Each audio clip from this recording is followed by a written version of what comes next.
I read a whole bunch of papers of how you do studies where you get someone to fill in a political questionnaire, and they're basically out there with Bernie Sanders, and about a month later you get them to fill in exactly the same questionnaire. And the only thing you've changed is that they're maybe standing in front of a funeral parlour, or there's a cortege going past, or there's a graveyard somewhere. You've made them very subliminally aware of their own mortality. And they fill in the same questionnaire, and they're somewhere up there with Trump. And you show them the two. You go, what was the difference? They go, no, that one wasn't mine. The past one, the one that you had a month ago, no, you've got it mixed up. Somebody else did that. This is what I believe. And our fear of death kicks us towards wanting certainties, however false they are, and trusting people who offer certainties even when they are blatantly untrue. And that's, E.O. Wilson said a long time ago, the problem of our time is that we have Paleolithic emotions, medieval institutions, and the technology of gods, and this is not a long-lasting solution. And this is our unawareness of our own process.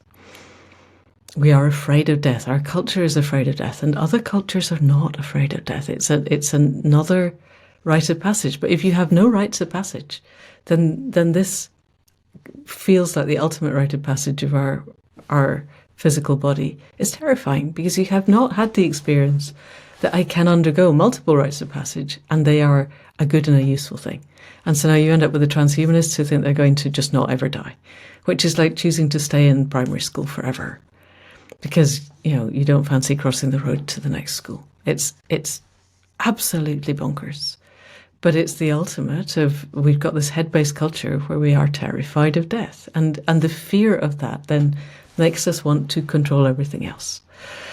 And what happens if we relax into the web of life and just asking, what do you want of me? And trusting the process.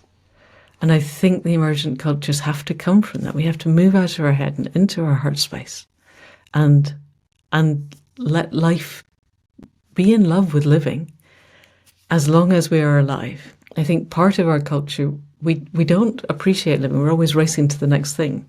My life will be perfect when I've got the new house or the new job or the new partner or whatever, instead of living in the present. And pretty much every genuine spiritual path tells you living in the present is what it is about. I would say loving the present, being utterly in love with the process of being alive is part of, and then we give that out. Then you share that love. I teach 3 pillars of the heart mind: gratitude, compassion, joyful curiosity. I'm giving that.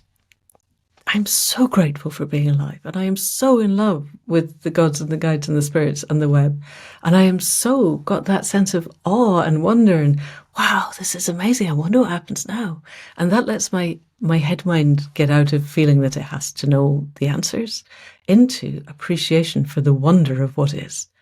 And if everything could arise from that, then we have the beginnings of an emergent culture.